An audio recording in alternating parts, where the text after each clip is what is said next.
What's up, guys? Let's get into Wednesday's price action.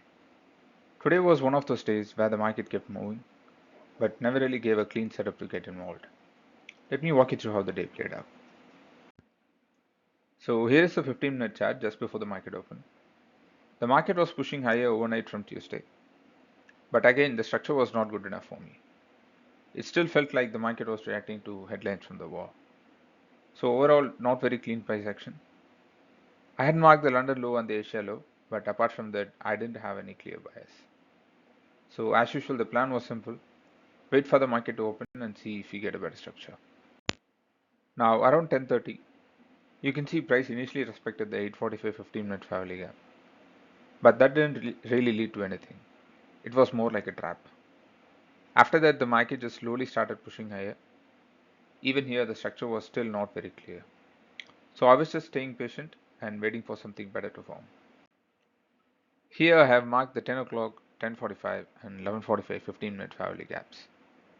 You can see how price kept coming back into these gaps, respecting them and then pushing higher. But the issue was there were no clean setups. Every time price tapped into a gap, on the 1 minute time frame, it was just aggressive moves up with very little structure. There was one possible setup around the 10 a.m. FEG, roughly a 40-point risk for about a 70-point target. But I didn't like the overall price action, so I decided to skip that trade. And in the afternoon session, you can see the market is just free falling. There was basically no proper retracement. It was almost a straight move down for about 1 hour. Moves like this are very hard to trade because there is no structure forming in between, just momentum driven selling. By the time any kind of pullback comes, the move is already mostly done. So there was really no opportunity here either.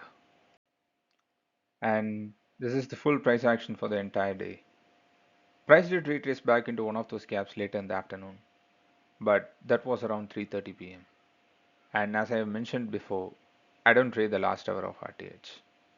So it was already too late for me to look for any setups. So overall, this was one of those days where the market moved a lot, but didn't really give anything clean to trade. So yeah, that was today's session. I post these breakdowns every single day. Real trades, real process, nothing fancy. If you are trying to improve your trading, feel free to subscribe and follow along. And I'll see you in the next one.